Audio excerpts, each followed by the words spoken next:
Welcome back, my dear students. Today, our topic is sexual reproduction in algae, and we will also discuss the different modes of sexual reproduction reported in algae. So, first of all, you should be knowing what is sexual reproduction. Sexual reproduction, in simple terms, means the formation of offsprings. It is the formation of offsprings involving meiosis, or you can say gamete formation, and fusion of gametes. So any reproductive event that involves formation of gametes and fusion of gametes, that reproductive event is known as sexual reproduction. So now you know what is sexual reproduction. Okay, formation of gametes and their fusion to form the offsprings. In algae, the sexual reproduction, it has been divided into three different types depending upon the nature of the fusing gametes. So based on the nature of fusing gametes, sexual reproduction in algae has been divided into three different types. The first one is isogamy. So what is isogamy?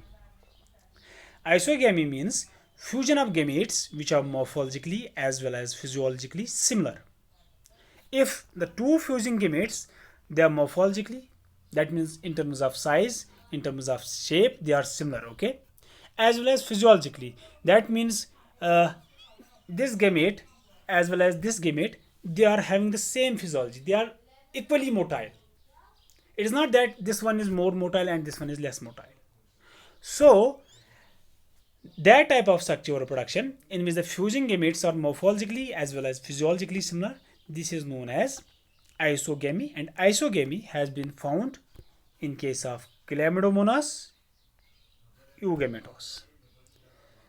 The second type of sexual reproduction in algae is anisogamy. Anisogamy means fusion of two dissimilar gametes. If two gametes fuse and they are dissimilar, this type of sexual reproduction is known as anisogamy. Now, depending upon the dissimilarity, in which respect the two gametes differ, it has been divided into two types. One is morphological anisogamy and second one is physiological anisogamy. Now what is morphological anisogamy? In morphological anisogamy, the two fusing gametes, they differ in terms of their morphology. Okay, the smaller gamete, which is called as male gamete, okay, it may be, the smaller gamete is known as it is known as male gamete, while as the larger one is known as female gamete.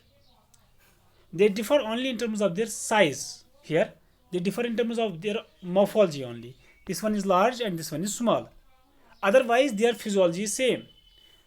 Okay, they are equally motile, or you can say they are having the same behaviors, but they only differ in terms of their morphology. Here in terms of size, one is large and another one is small. Male gamete is small.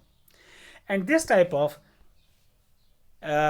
sexual reproduction, or you can say morphological anisogamy, it has been reported in Chlamydomonas brownie and Ectocarpus secundus. Now what is physiological anisogamy? In physiological anisogamy, the two fusing gametes, they are morphologically similar, but they differ in terms of their physiology. They differ only in terms of their behavior. And it has been reported in Spirogyra and Ectocarpus. What does physiological anisogamy actually mean? I will make you understand in little bit more details.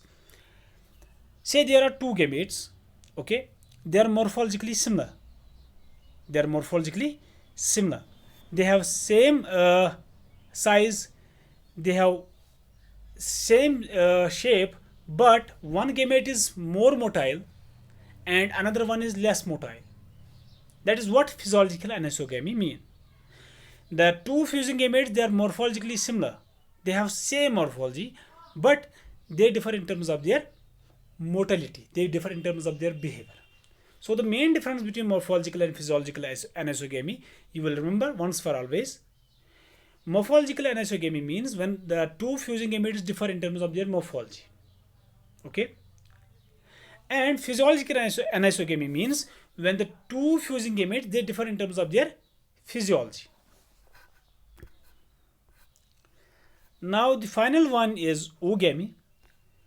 Oogamy means a fusion between large non-motile, or you can say static female gamete, and a smaller motile male gamete, and this has been reported in case of Chlamydomonas coccifera, volvox and fucus.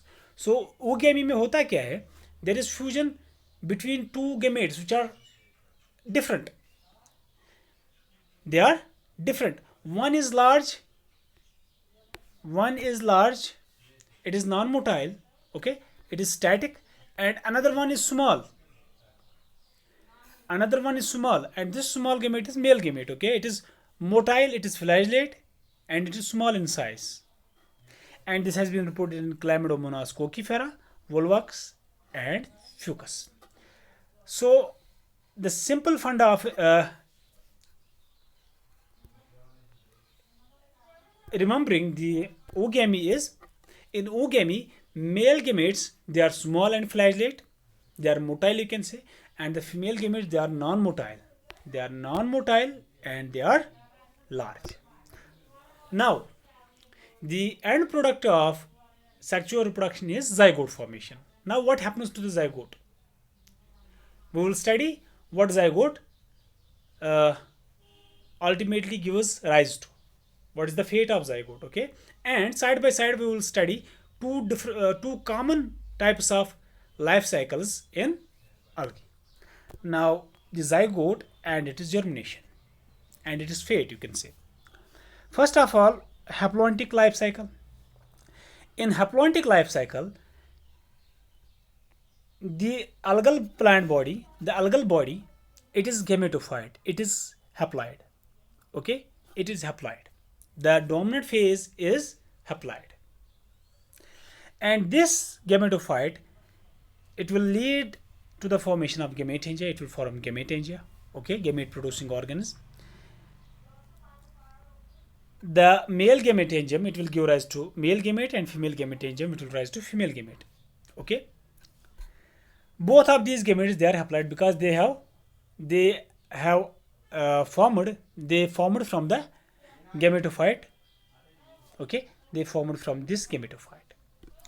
Now these gametes they will fuse, fertilization will take place, and ultimately zygote will form. यहाँ पे zygote बन जाएगा, and this zygote will be diploid because it has resulted as a consequence of fusion of two haploid gametes. Now what will be the fate of zygote? The zygote, it will undergo meiosis. Okay, it will undergo meiosis, and meiosis will result in the formation of haploid cells or meiospores. Okay, these meiospores will be haploid, and these haploid meiospores they will germinate, and ultimately they will give back the gametophyte. This is how haploidtic life cycle operates. Okay, you have the dominant plant body as gametophyte, it will form gametangia. Gametangia will give rise to gametes, male and female. They will fertilize and result in the formation of zygote. Zygote will undergo meiosis and result in the formation of meiospores. These meiospores will germinate, and ultimately you will get back the gametophyte. Now the diploidic life cycle. In diploidic type of life cycle, the dominant phase is sporophyte. The dominant phase is sporophyte, it is diploid. It will form gametangia, male gametangium and female gametangium. In male gametangium, there will occur the formation of male gametes. Male gametes will form. In female gametangium, female gametes will form, and both of these gamete types will be haploid. Okay, and these gametes after fusion they will give rise to the zygote. Zygote formation will occur, and this zygote, it doesn't undergo meiosis. Instead, it directly germinates. It germinates. Okay, you have to remember that there is no embryo formation. These are non-embryophytes. Okay, this zygote, it will germinate and result in the formation of sporophyte bag. So in this type of life cycle, you will see only gametes are haploid. The rest other stages they are diploid. That's why this is known as diplodic type of life cycle. So this was all about the sexual reproduction in algae and the life cycle of algae. See you soon with a new lesson. Till then, stay blessed.